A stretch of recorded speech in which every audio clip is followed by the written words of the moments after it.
And we're back and Inside the Ropes, and it's time to welcome back one of our most popular guests. He is one of them. He does so many things it's hard to keep up. He's a podcaster. He's a Hall of Fame commentator. He is his own barbecue sauce. And he also has his own one-man show. But he is, to us, always good old JR, Jim Ross. Jim, welcome back to the show. Oh, thanks. I mean, it must be fun for you, like, to now sort of, because it's funny, like, I saw you in the UK doing the show, and then I saw your show in New Orleans, and you'd made a point of sort of saying on stage in New Orleans that you'd done shows before where you'd maybe talked a little bit longer before the Q&A started, but you wanted to kind of throw it over to the fans a little bit sooner. But, I mean, what have you kind of learned the most doing the shows from the beginning to now that you've maybe changed up or kind of sort of just experimented with? Well, I thought that the most enjoyable part of the shows that I did in the UK were when we got to the Q&A portion of the program. And of course, in some buildings, you have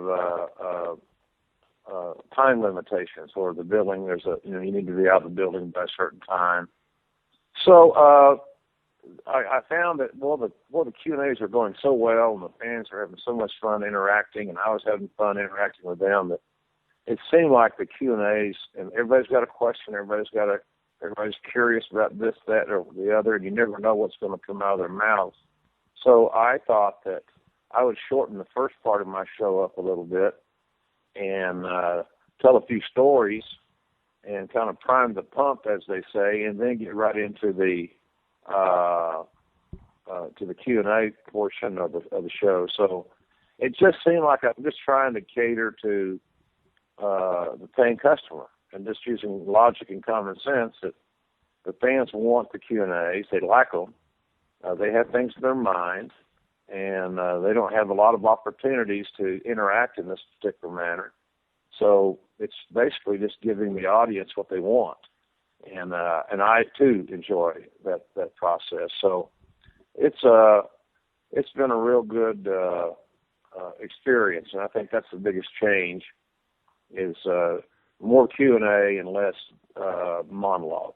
Well, in addition to you being in Toronto and stuff, you also since the last time we've spoken, you've started your own podcast, The Ross Report, on Podcast One. You've had some blockbuster guests, and this past week, you had Shawn Michaels on the show, and there was a fascinating discussion that you guys had about the ending of the streak.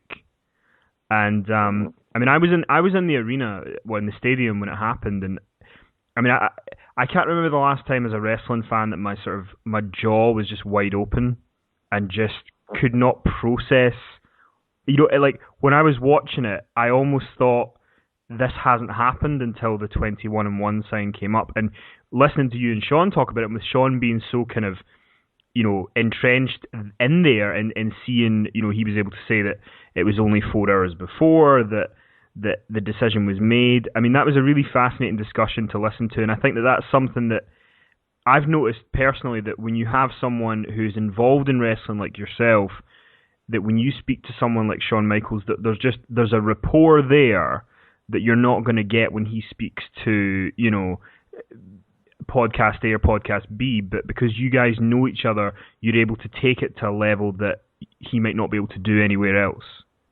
Well, that's one of the advantages that I can bring to the table with podcasts. I'm very fortunate that I have great relationships with so many guys, and I've been around long enough that a lot of them trust me, and they enjoy the conversation, and I enjoy catching up. Sometimes those podcasts are a good way to catch up with people. You know, I've got part 2 of Shawn Michaels is coming out this week, and it's actually, in my view, and that'll be up to the viewers or the listeners' discretion, but I actually think that the part 2 episode is maybe a little bit better than part 1, because we covered so many more topics, and and Shawn has no agendas and no anger, it's just a matter of fact. Here's the truth.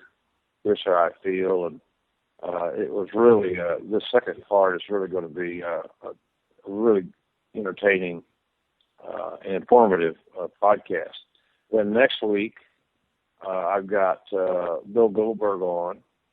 Then the following week, I have one of America's top female broadcasters, Michelle Beadle, who's a longtime wrestling fan. She works for ESPN, and she was close to CM Punk. They were kind of an item, I think, for a while, and she's been a wrestling fan forever and has some great stories and has met many WWE people, among others. And then tomorrow night, on Tuesday, I'm interviewing Eric Bischoff for a podcast down the road, and so that should be fun. So I've been really lucky with getting good guests, and they're continuing to fall in place, and I have a great time doing that. It's just and it's cool for the fans because it's free, and you can download it for free. It costs you nothing. Listen to it when you want to. Listen to it when it's convenient, and we've been in the top 10 in sports podcasts on iTunes virtually every week, and we do great in this. We were number one in the States all last week with one show, and many of the podcasters have multiple shows a week. And we've also done very, very well in the UK and in Ireland with the rating. So it's really building a nice audience, and we're appreciative of that for sure. But I think I have a little bit of a advantage sometimes, simply because I've known most of these guys their entire career at different levels, and so there's a trust factor there. And I'm not looking for salaciousness or to embarrass others. That's not my goal. That's to me not real good journalism, because that's a shortcut. And then like the story that Sean told about the Undertaker, Sean was as shocked as anybody else, and he didn't know how that was going to go down, and so it was really, to me, it was very interesting to hear his point of view, because he was sitting there around near McMahon and near Triple H and in the gorilla position. So when it happened, he was as shocked as the next guy. So it was good hearing from someone that in Sean's lot in life on how he felt about it, because like the rest of us, I didn't see it coming, and it's still a head scratcher to me. But hopefully WWE's got a big plan for moving forward with it. They got a lot of people talking, no doubt about that. They got a lot of people interested in the network, which is very, very important to them right now. So maybe at the end of the day, it was a good idea. We'll find out when that day comes. Do you think now that we're almost we're a month and a half removed, or just over a month removed from WrestleMania now? I guess one of the big questions is now no longer who's going to go up against the Streaks next year, but the big question that a lot of fans are wondering is, will the Undertaker have another match, or has this been it? So just, your gut instinct. Do you think he's going to have one more match? Do you think there is sort of a retirement match? And I don't know. I don't know, and I don't know if I even see a reason for having it. After the streak ended, it's taken a great deal of luster off of the WrestleMania annual WrestleMania sojourn for the Undertaker. First of all, I don't know how physically healthy he is to want to get back in the ring. Obviously, if he's got health issues, the WWE medical staff would not clear him to get back in the ring. I don't know that to be the case. So I'm not familiar with his physical ailments and how they are healing, or if they are not going to heal. And he's not going to be able to perform. He's the kind of guy that will not go back in the ring just for the payday. He will not go back in the ring and make up, just to have a match. So I don't know I don't know. If I could very easily see him never having a match again, and it would not surprise me. And so to have that retirement match, I don't know. Today, it might make me feel differently in 6 months, but today it feels somewhat anticlimactic. And is there really a need for it? That's a question for others to answer, not me. But I just don't know what the future holds for him in that regard. Now, the bottom line, he'll always be a part of the fabric of WWE. He's the greatest big man in the history of the business, without question. And he's meant as much. I can't think of anybody that WWE's ever had that has meant more over the long haul than The Undertaker. Anybody. So he'll always have a prominent place in WWE in some role, one would assume. But as far as him having to have a retirement match or him having to have one more match, all those chants, I don't know that that's even necessary. You know, I don't feel it's necessary today. Again, as I said, maybe 6 months from now, I will feel differently. And I guess on the other side of the coin, Brock Lesnar, now has this huge kind of caveat in his career. You know, the guy that ended the streak. I mean, with Brock Lesnar, I know you've said before that maybe Roman Reigns would win the Royal Rumble and go into WrestleMania against Brock. That's an idea that you maybe would like to see.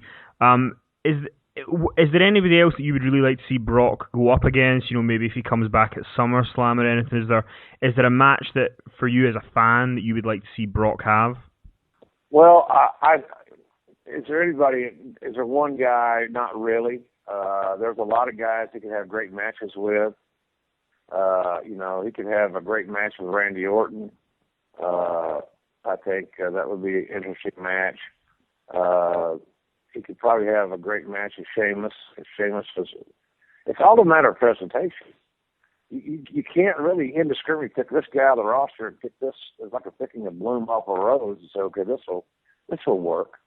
It's really about the presentation and the build-up. There are several guys that Lesnar could theoretically have a good match with, and that would be compelling and interesting. But, his limited dates that he has available to be on Raw somewhat restricts how he's built and how the rivalry is built. I would think that the only thing left for Lesnar this year on his agenda logically would be becoming WWE World Champion.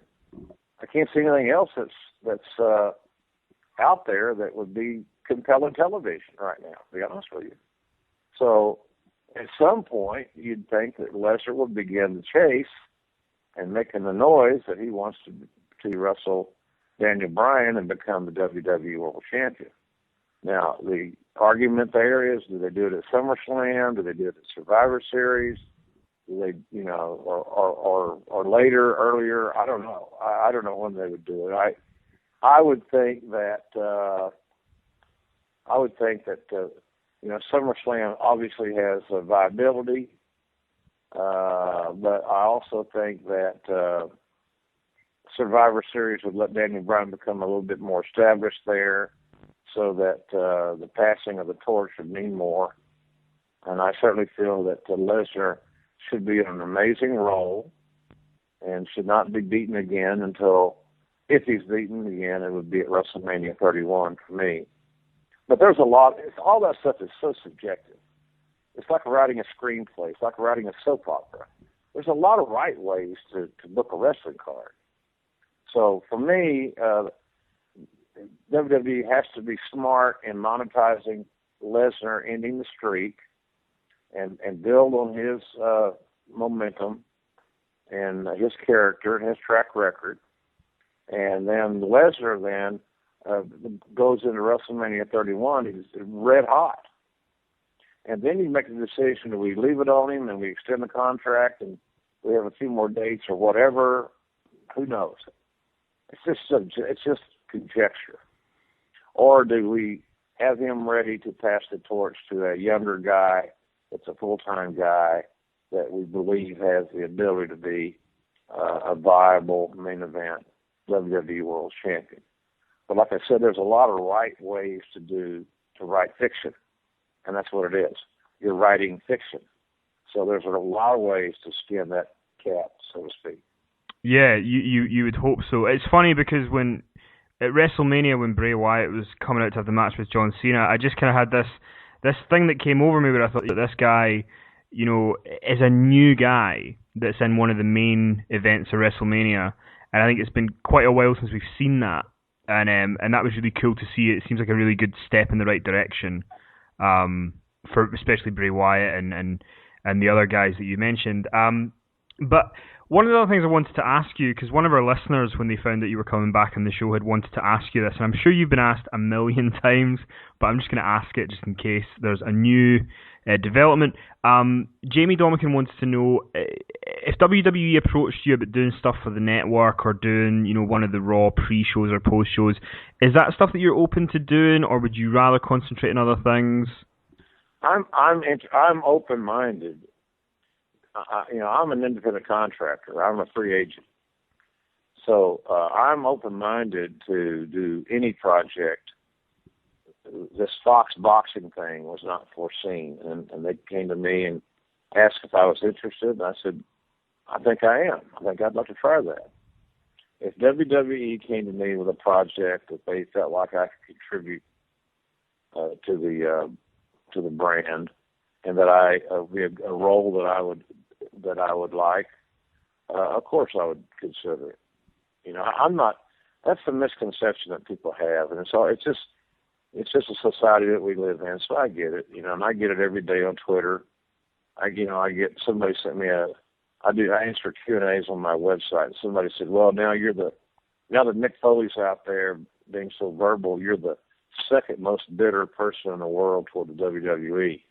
And nothing could be farther from the truth. And it's almost embarrassing for a fan to say that, because it just shows pure ignorance.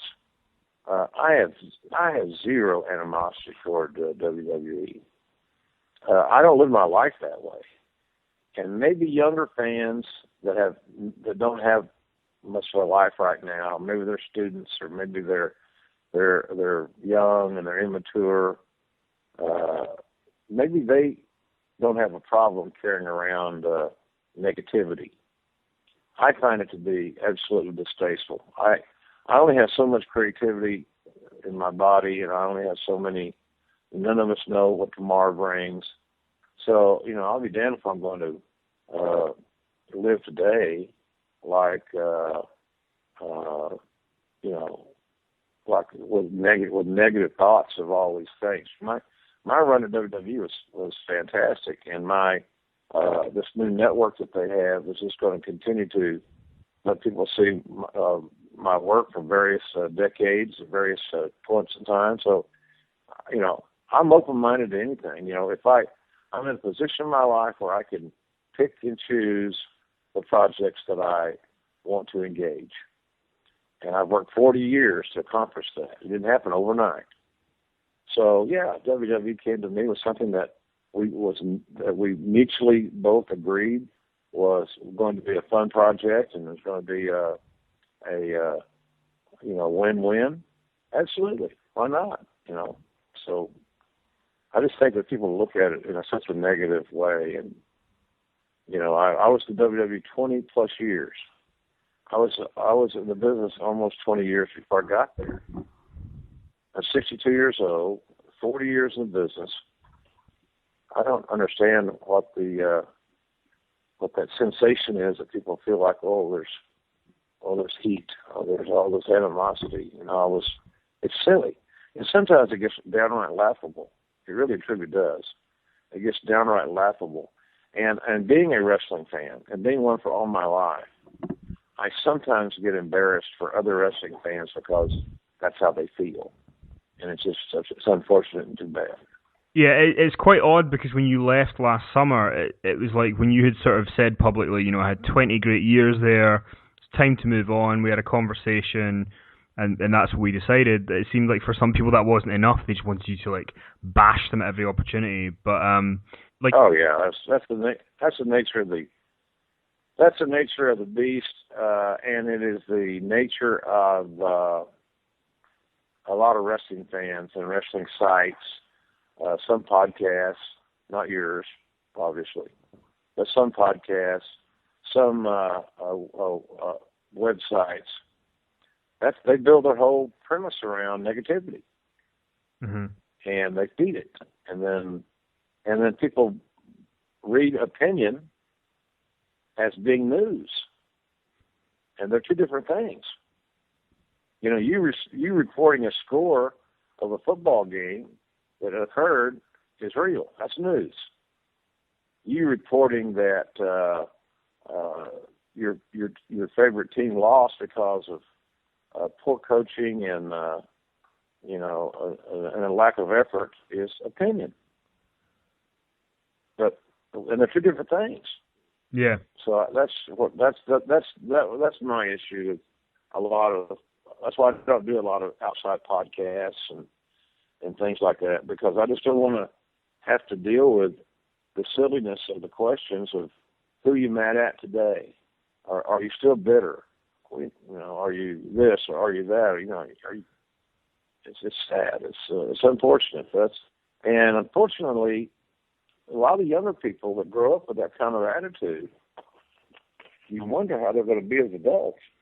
And just before we let you go, just two more things. One, I was going to ask you about TNA. It's not a negative question, but they seem to be going through a little bit of a transitional period right now.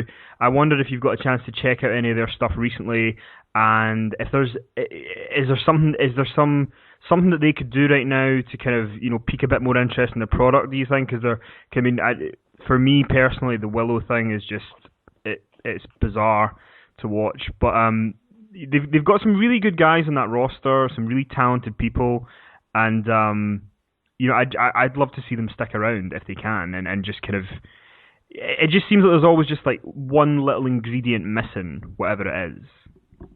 I've said many times I'm all for Impact, TNA, whatever they're called officially, being successful. I have no agenda to think otherwise. I have many, many friends that work there. I want to see them and be able to provide for their families as best as possible. And the more places the guys have to work, the better off they are. So, with that said, you can always look at a TV show or a movie or your sports teams or whatever and figure and second guess or think of ways that things could be done better. I am not a fan of their multiple long vignettes in their shows. I don't think that there are many wrestlers that are good enough actors that can pull that off on a regular basis without people rolling their eyes.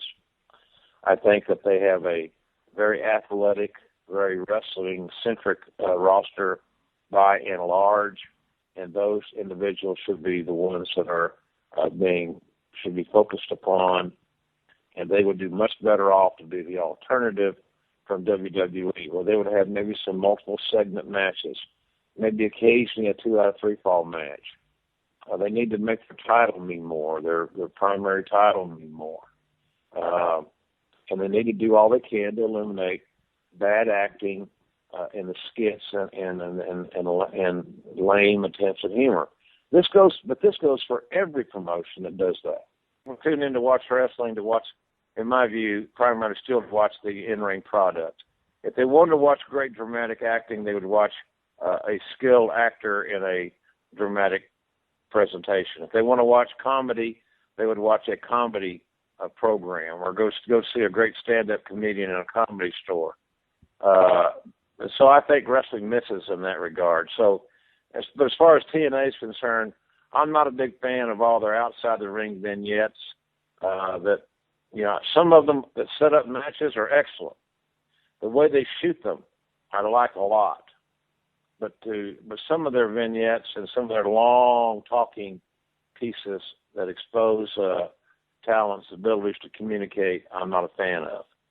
But I hope they do well. I really and truly do. They have a good roster, and sometimes your best ideas come from the talents themselves, not from writers. And I know that TNA has got a lot of guys on their roster that are really sharp guys that understand the business and that could really probably contribute more. And maybe they are now. I don't know. But if they're not being consulted and asked for their feedback, then that's a mistake. Exactly, yeah. You're 100% right on that one. And, we're going to let you go. You've been so generous with your time, but let's get the plugs in for you. If people want to listen to the podcast, listen to last week's fascinating discussion with Shawn Michaels, or tomorrow, where it even gets better, apparently, like you were saying, they can go to podcast1.com and listen to the Ross Report free every week. And you're going to be in Chicago on May 31st at the House of Blues. It's 2 shows again, is that right? No, my show is on Saturday, May 31st at the House of Blues. It's one show at 2 o'clock in the afternoon. It's the day before WWE is in Chicago for their payback event. So it's a big weekend type situation. But we're doing a matinee, one show only, at the House of Blues at 2 o'clock. And the VIP meet and greets start at noon. And then, and tickets for that are on sale at Ticketmaster.com.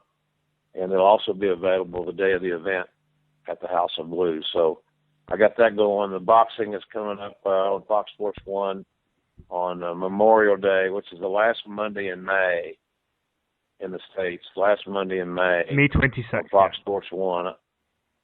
So, then we have our products are available in your part of the world at AmericanSoda.co.uk and BeyondTheRopes.co.uk. So American Soda and Beyond the Ropes both sell our products, or JR's food products, and they do a really good job of representing us there. Their deliveries are quick. They're big on customer service, so they do a terrific job, and we're proud to be affiliated with both companies. And if you're in the States, you can get your JR's products through WWEshop.com, I believe. They still stock that. That's correct. That's right. And the last thing I'm going to ask you, because there are some UK listeners that are listening to this, and they're going to kick me if I don't ask you, do you think that the one-man show, Ringside and Evening with Jim Ross, might come back to the UK at some point in the future? Oh, yeah, we're definitely going to come back. There's no doubt. That's a definitive yes.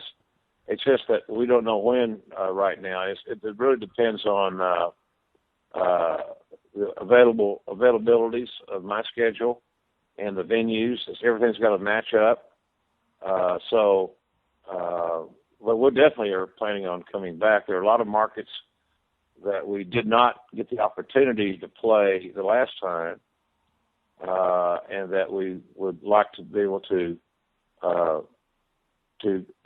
play this time. And so I had a great time. I've always had a great time in the UK, and it's fans are wonderful to me there, and it's I have a great deal of respect for them, and appreciate their support for me all these years. So we're definitely going to come back to the UK.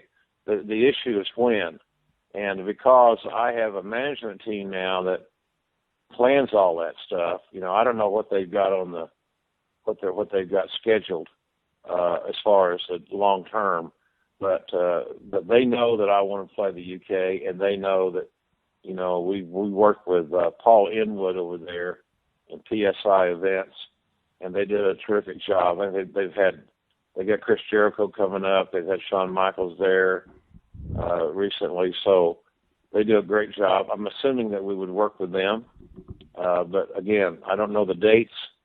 I don't know if it's going to be this year. It may be in 2015. I just don't know the timeline. But to answer, are we coming back, is a definitive yes. We just have to work out the dates. Well, Jim, thank you so much for coming back on the show and being so generous with your time. It's been a great chat. I hope you've enjoyed it. I sure did. Always good talking to you. You too, and we'll catch you down the road when you're coming back to the UK. And good luck in Chicago, good luck in El Paso, and we'll catch you soon. Okay, my friend. Thank you so much, and have a great day. Take care of yourself. Bye-bye.